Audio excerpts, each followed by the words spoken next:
आदित्य, जानते हो आज हमारे रिश्ते को 1 साल हो गया है। हाँ लीला, मुझे पता है और इसीलिए मैं हम दोनों के लिए बहुत अच्छा तोहफा लेकर आया हूँ। तोहफा क्या है? आहा, पहले अपनी आंखें तो बंद करो, जल्दी करो, अपनी आंखें बंद करो करो। ठीक है। लीला, हमारा ये रिश्ता हमेशा ऐसे ही मजबूत और अडिग रहे। जैसे एक पेड़ बड़ा हो वैसे ही हमारा रिश्ता भी बढ़े। हम कभी भी एक दूसरे को ना छोड़ पाएं और ये तोहफा जो मैं तुम्हें देने जा रहा हूँ, ये हमारे प्यार का प्रतीक होगा। क्या? ये तो पपीते का पेड़ है, कितना सुंदर है। ठीक है, मैं इसे तुरंत गाड़ देती हूँ। हम अभी छोटे हैं, लेकिन कुछ दिनों में ये पेड़ कितना बड़ा हो जाएगा, कितने पपीते उगेंगे उसमें। जैसे हमारा रिश्ता बढ़ेगा वैसे वैसे ये पेड़ भी बढ़ेगा और तूफान और बारिश में भी ये पेड़ ऐसे ही एकदम अडिग खड़ा रहेगा। लीला, हमें भी किसी भी हालात में ऐसे ही मजबूत रहना होगा। हाँ आदित्य, ये पेड़ हमारे प्यार का प्रतीक है। हम इसका रोज ख्याल रखेंगे, इसे रोज पानी देंगे। जब ये पेड़ बड़ा हो जाएगा और पपीते लगेंगे तो हम दोनों अपने घरों में उसे खाएंगे। हमारी दादी भी खा पाएंगी। सही है ना? है ना? हाँ हाँ हाँ हाँ, बिल्कुल सही कहा तुमने। और तुम ही खाना बनाकर खिलाओगी, समझ गई? हाँ, और तुम पपीते के साथ मुझे दोगे और काट भी दोगे।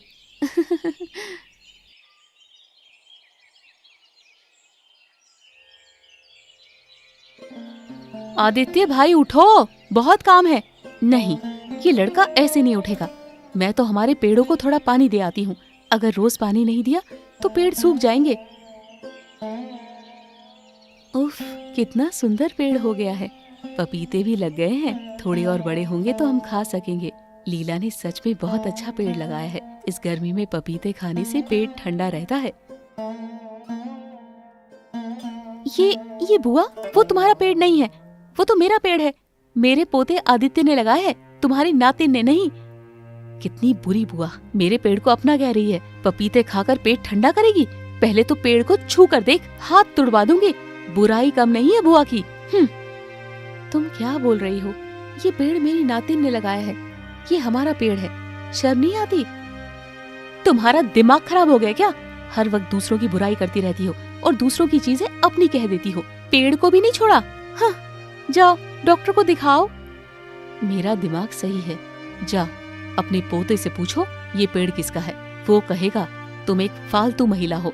सुबह सुबह मुझे गुस्से में डाल दिया। मुझे तुमसे बात नहीं करनी। उफ, कितनी छिप छिप कर दादी से आना पड़ा। अगर उन्हें पता चल गया तो पता नहीं घर में क्या होगा। मुझे क्या रहने देंगे या नहीं, ये शक है। क्यों? तो तुम एक काम करना, भागकर मेरे घर आ जाना। क्यों, सही रहेगा ना? ओफो आदित्य, ये मजाक का समय नहीं है। ये क्या तरीका है? हमें कब तक ऐसे रहना होगा? हमारे घर वाले एक दूसरे को पसंद नहीं करते। अगर वे एक दूसरे का चेहरा देख ले तो झगड़ा शुरू हो जाता है। क्या हम कभी शादी कर पाएंगे? क्या हमारे सारे सपने कभी पूरे होंगे आदित्य? अरे नहीं नहीं नहीं नहीं नहीं, इतना नकारात्मक मत सोचा करो। समय के साथ सब कुछ ठीक हो जाएगा। लेकिन हाँ, एक बात है, हम रोज नहीं मिल सकते। हाँ, हमने जिस पेड़ को हमारे प्यार का प्रतीक बनाकर लगाया था, अब वही पेड़ हमारे परिवार में झगड़े का कारण बन गया है। ओहो, ऐसा मत कहो। शायद भगवान हमारी परीक्षा ले रहे हो। जैसे ये पेड़ तूफान और बारिश में खड़ा हुआ है, बना हुआ है, हमें भी मुश्किलों का सामना करते हुए एक दूसरे का साथ देना होगा। चिंता मत करो, सब कुछ ठीक हो जाएगा, है ना? निश्चिंत रहो। तुम जैसा कह रहे हो वैसा ही हो। हाँ हाँ, बिल्कुल ऐसा ही होगा। चलो अब तुम जाओ, नहीं तो घर में फिर से झगड़ा शुरू हो जाएगा और तुम मुझे बोलोगी कि ऐसा है, वैसा है, ये है, वो है। चलो जाओ जाओ जाओ जाओ।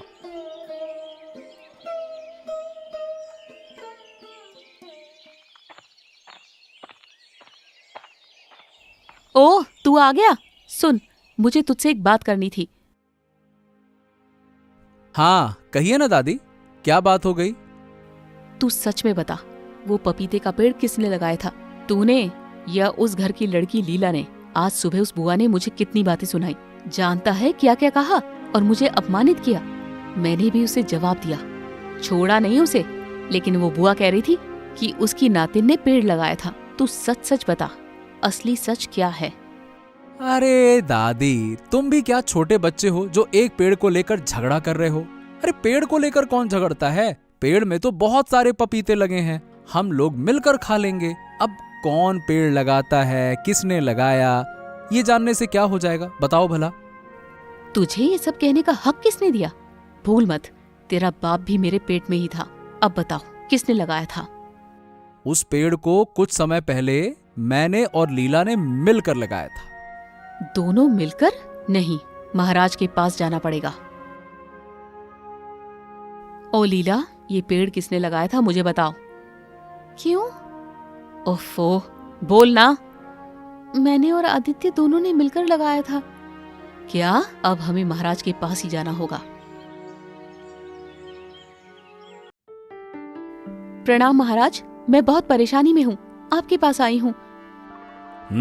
बताओ क्या परेशानी है? तुम दोनों हमारे दरबार में क्यों आए हो?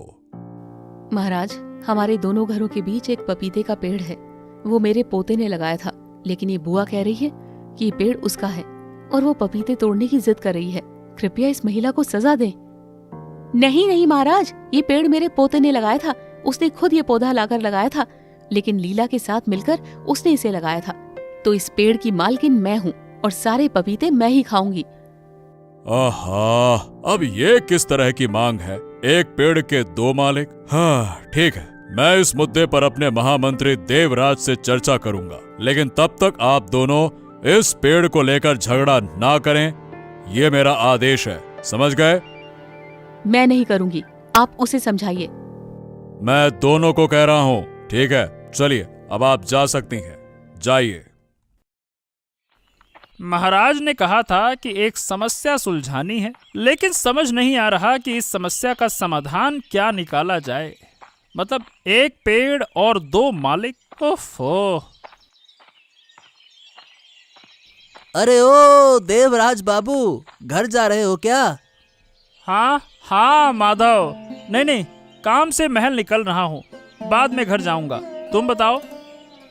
लेकिन आप काफी चिंतित नजर आ रहे हैं, क्या बात है, क्या हो गया? वो आदित्य और लीला की दादी है ना, हाँ, आज वो दोनों दरबार में आई थी। महाराज से अपनी समस्या बताई उन्होंने। अच्छा, क्या समस्या? मतलब सब कुछ ठीक तो है ना? हाँ, दरअसल लीला और आदित्य ने कुछ समय पहले एक पपीते का पेड़ दोनों के बीच में लगा दिया था। अब शर्मिला बुआ कह रही हैं कि ये पेड़ उनका है, जबकि माधुरी बुआ कह रही हैं कि ये पेड़ उनका है। बस इसी पर दोनों का झगड़ा हो रहा है। अब इस समस्या का समाधान मुझे करना है और मुझे समझ नहीं आ रहा, मतलब सोच रहा था कि क्या किया जाए। ओ समझा, तभी आप बहुत थके हुए लग रहे हैं। चलिए, अब आप मुझे लगता है कि घर जाइए। हाँ हाँ हाँ, बिल्कुल जाता हूँ। ओ समझ गया समझ गया, तो भाई इनका झगड़ा अब और बढ़ाना पड़ेगा। पर कैसे? हाँ, पेड़ काट कर। मेरे पास बहुत अच्छी योजना है, चलो अब इस योजना को अंजाम देने का प्लान बनाया जाए। हाँ।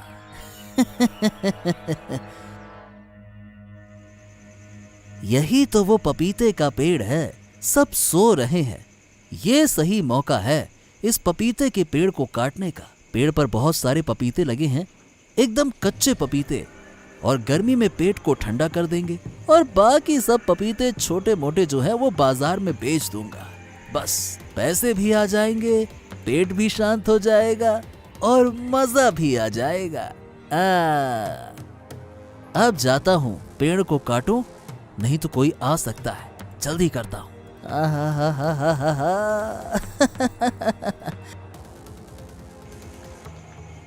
कितने पपीते हैं, मन खुश हो गया। सब बैग में भर लिया। हाँ, अब घर जाऊं और आराम से सो जाऊं। कल दोपहर तक सोकर उठूंगा, फिर बाजार में जाकर सब बेच दूंगा।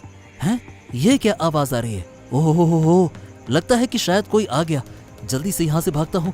भागो। क्या आवाज है? मेरी तो नींद भी टूट गई। अरे ये पपीते के पेड़ किसने काटा? हे भगवान! आदित्य, आदित्य भाई जल्दी बाहर आओ। क्या? ये पपीते का पेड़ किसने काटा? किसने काटा? वही बुआ होगी शायद। रुक, मैं अब चखाती हूँ उसे मजा। आहा, वो क्यों काटेगी? तुम शांति रखो, घर चलो, बहुत रात हो गई है। अब पेड़ तो कट ही गया है, जो होगा सो कल सुबह देखेंगे। चलो अब। चलो आदित्य, जल्दी महाराज के दरबार में चलना होगा। इस पेड़ का मामला दिन ब दिन बढ़ता जा रहा है। अगर ऐसे चलता रहा तो घर में रहना मुश्किल हो जाएगा। प्रणाम महाराज, प्रणाम। हम बहुत बड़ी परेशानी में हैं महाराज, कृपया करके हमारी समस्या का समाधान करें। क्या हो गया? क्या बात है? पहले ये बताओ, फिर मैं समझूंगा। हा, तुम दोनों तो वही दो बुआ के पोते पोती हो ना? मतलब माधुरी और शर्मिले के पोते पोती ना? हाँ महाराज। तुम्हारी दादी मेरे पास आई थी इस पेड़ के बारे में फैसला लेने के लिए। देखो, अभी हमने कोई फैसला नहीं लिया है, हमें थोड़ा समय चाहिए। थोड़ा समस्या मुश्किल है, इतनी जल्दी हम कैसे फैसला ले सकते हैं? नहीं महाराज, और भी एक घटना हो गई है। कल रात अचानक आदित्य और उसकी दादी ने देखा कि पपीते के पेड़ को किसी ने काट दिया है। अब मेरी दादी आदित्य की दादी पर शक कर रही है और आदित्य की दादी मेरी दादी पर शक कर रही है। बहुत अराजकता शुरू हो गई है महाराज, हम घर में रह भी नहीं पा रहे हैं। क्या?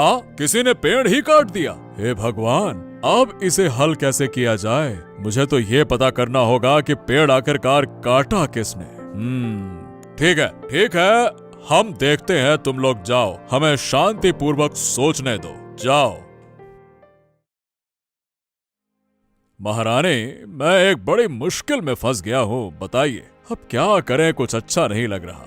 महामंत्री देवराज ने भी कोई समाधान नहीं दिया। अगर कल सुबह वो लोग फिर से आ जाते हैं तो मैं आखिरकार उन्हें जवाब क्या दूंगा? मैं सोच कर समझ नहीं पा रहा हूँ। क्या हुआ? कल तो दो बुआ आई थी एक पपीता पेड़ की मालिकाना मांगने। वो तो कुछ दिनों बाद भी आ सकती है, इतना क्यों चिंतित हो रहे हो? सिर्फ यही नहीं रानी, अगर यही बात होती तो मैं इतना नहीं सोचता। तो फिर और क्या हुआ? अरे, आज सुबह वही दो बुआ के पोता पोती आए थे। उन्होंने मुझे बताया कि कल रात को किसी ने उनके पपीते का पेड़ ही काट दिया और सारे पपीते भी ले गया। अब शर्मिला बुआ को शक है कि यह काम माधुरी बुआ ने किया है और दूसरी तरफ माधुरी बुआ को शक है कि यह काम शर्मिला बुआ ने किया है। अब इन दोनों के झगड़े में उन बच्चों को परेशानी हो रही है। ये तो जरूर माधव का काम है, क्योंकि उसने पहले भी गांव के कई घरों से फल सब्जियां चुराए थे और पेड़ काटे थे। अच्छा, क्या सोच रही हो? मुझे लगता है ये काम माधव ने किया है। माधव ने? हाँ महाराज, उसकी आदत है। क्या शुरू हो गया? बताओ ना। देखो लीला, मुझे अच्छा नहीं लग रहा। ये पपीते का पेड़ ना सारी बुराई की जड़ बन गया है। बेकार की बातें कर करके मैं तो थक गया हूँ। ओफो, अब इतनी परेशानी और सहन नहीं हो रही। तुम ऐसा क्यों कह रहे हो? हमने क्या कहा था उस दिन, याद नहीं? हमने कहा था कि जैसे ये पेड़ तूफान और बारिश को झेल कर खड़ा रहता है, हम भी एक दूसरे के साथ खड़े रहेंगे। अब पेड़ नहीं है तो क्या हुआ? हम तो हैं, हम उस पेड़ को काटने वाले को पकड़ेंगे। हाँ लीला, हम दोनों आज यहाँ खड़े होकर कसम खाएंगे, जब तक हम उस आदमी को नहीं पकड़ लेंगे जिसने पपीते का पेड़ काटा है, तब तक हम शांति से नहीं बैठेंगे। हाँ बिल्कुल, लेकिन पता नहीं क्यों आदित्य, मुझे लगता है कि कोई है जो इस पपीते के पेड़ को काट सकता है। कौन? माधव? हाँ, तुम कैसे समझे? हाँ, मुझे पता ही था। अरे मुझे बहुत अच्छे से पता है लीला। हमारे गांव में एक ही आदमी है जो अगर किसी के घर में फल या सब्जियों के पेड़ देखे तो वहां से सारे के सारे फल और सब्जी उठा लेता है और पेड़ काट के छोड़ देता है, ताकि दोबारा कभी पेड़ में फल सब्जी ना उगे। और अगर पेड़ छोटा और मुलायम हो तो वो उसे किसी भी हालत में छोड़ता ही नहीं है, खत्म कर देता है वो सब कुछ। ऐसा तो आदमी है वो। हाँ, हमें माधव पर नजर रखनी होगी, उसे पकड़ना होगा, तभी हम असली सच जान पाएंगे। ओफो, खाना पीना तो हो गया, कितनी शांति है। कल थोड़ा देर से महल जाऊंगा। क्या परेशानी है ये पपीते का पेड़। ओफो, अच्छा नहीं लगता। अब पता नहीं कल क्या होगा, लेकिन मैं देर से ही जाऊंगा। महाराज को जो कहें कहने दो। अब सो जाता हूँ। वाह वाह वाह वाह वाह, कितने बढ़िया नारियल लगे हैं। ओफो, आज तो पपीते को बेच दिया, कितने पैसे आए।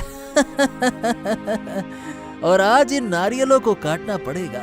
पेड़ तो नहीं काट सकता, लेकिन नारियल तो निकाल सकता हूँ ना। कल फिर छोटे बाजार में जाकर बेच लूंगा और फिर से पैसे आ जाएंगे। देखो जरा, हाँ, लगता है देवराज मंत्री अभी सो रहा है। आधी रात को आना होगा, तब ये सोने में एकदम डूबा हुआ होगा और तभी मैं नारियल लेकर निकल लूंगा। हाँ, नारियल के पेड़ के नारियल तो बड़े अच्छे हो गए हैं। एक काम करता हूँ, कल काम से घर लौटते हुए इन्हें तोड़ने का इंतजाम करूंगा। हाँ। ये मंत्री नारियल तोड़ने के बारे में सोच रहा है, लेकिन वो नहीं जानता कि उससे पहले मैं सारे नारियल उड़ा लूंगा। नहीं, चुपचाप रहूं और थोड़ा रात बढ़ने दूं, फिर अपने काम को अंजाम दूंगा। हाँ। अरे वाह वाह वाह वाह वाह वाह, क्या सुंदर बड़े बड़े नारियल हैं। पेड़ पर चढ़ने में ज्यादा परेशानी नहीं हुई। ये बैग कमर में बांध कर लाया हूँ, सब इसमें डाल लूंगा और फिर नीचे उतरूंगा, क्योंकि अगर नारियल नीचे गिर गए तो आवाज होगी और ये मंत्री जाग गया फिर तो ये मुसीबत बन जाएगा। हाँ। ओफो, कितनी देर हो गई है। अब दादी मुझे छोड़ेंगे नहीं, शायद वो बहुत चिंतित होंगी। नहीं नहीं नहीं नहीं नहीं, जल्दी जल्दी कदम बढ़ाने होंगे, जल्दी जल्दी चलता हूँ। ओहो, ये तो देवराज बाबू का घर आ गया। बस थोड़ा सा और आगे चलता हूँ। हैं?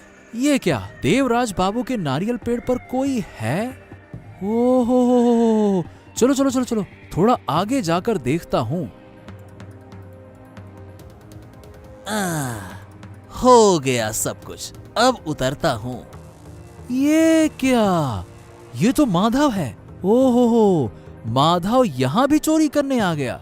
अब इसे पकड़कर महाराज के पास ले जाता हूँ। रुको, रुक माधव, रुक रुक, मैं रुक जा, भाग कहाँ रहा है? रुक, ए माधव, रुक जा। ओ बाप रे बाप, आदित्य, तुम यहाँ इस वक्त कैसे आ गए? अरे मैं कैसे आ गया ये छोड़ो, तुम यहाँ क्या करने आए थे? नारियल की चोरी ना। रुको, मैं अभी देवराज को बुलाता हूँ। देवराज! नहीं नहीं नहीं नहीं नहीं नहीं, कृपया करके उसे मत बुलाओ। आहा, क्यों ना बुलाऊं उसे? तुम हमारे पपीते के पेड़ काटने वाले थे ना? सही बताओ, तुमने ही काटा है ना? सच सच बताओ। हाँ हाँ हाँ हाँ, मैंने ही काटा है और उसमें पपीते भी लगे थे। अब मैं भाग रहा हूँ। अरे रुको रुको रुको, मैं कह रहा हूँ रुक जा।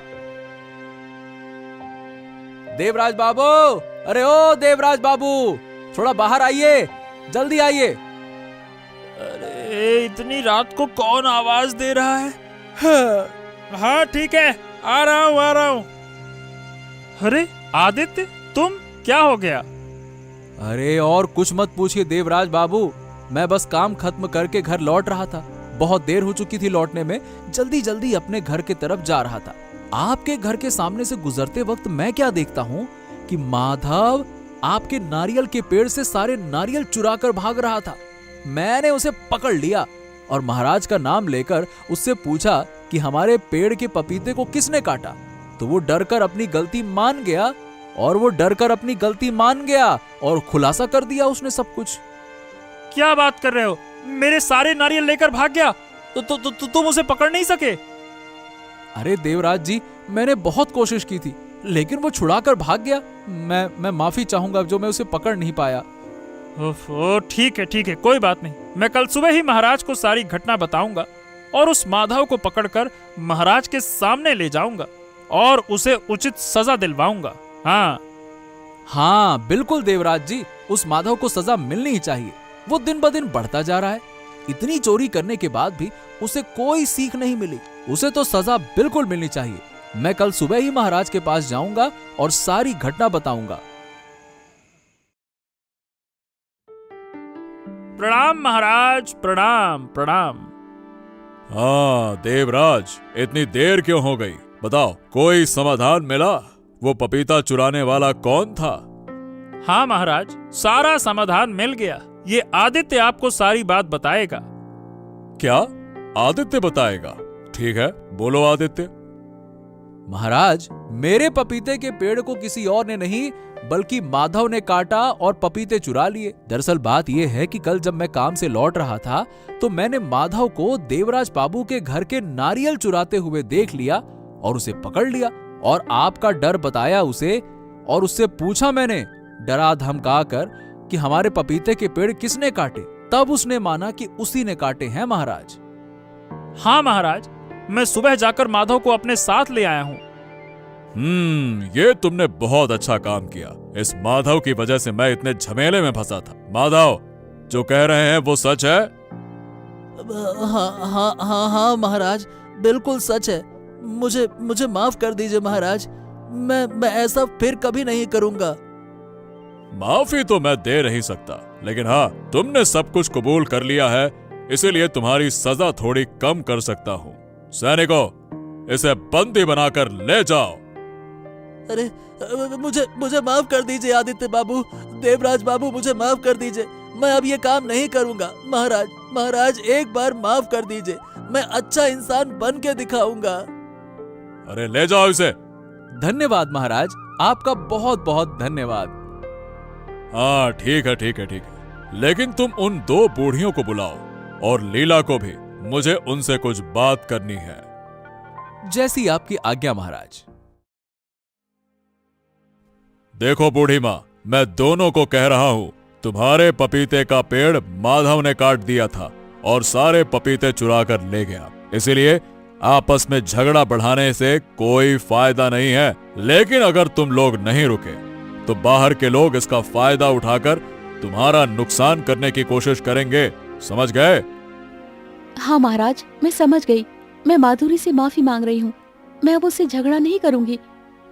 हाँ महाराज, मैं भी माफी मांग रही हूँ। हाँ, और एक बात, तुम्हारे पोते पोतियां एक दूसरे को पसंद करते हैं। तुम्हारी जिम्मेदारी है इन्हें जोड़ने की, इन्हें मिलाने की, इनकी शादी कराने की। समझ गए? हाँ महाराज, मैंने पहले अपने पोते के चेहरे से समझ लिया था। मुझे भी लीला बहुत पसंद है, लेकिन इस बूढ़ी के कारण मैं कुछ कह नहीं पाई। फिर से बूढ़ी कह रही हो? अब से तो हम ससुराल वाले हो गए हैं, रिश्तेदार। लीला और आदित्य का हम जल्दी ही शादी करवा देंगे, फिर हम चारों खुशी खुशी रहेंगे। महाराज, आपको भी आना होगा दोनों को आशीर्वाद देने के लिए। हाँ हाँ, बिल्कुल आऊंगा।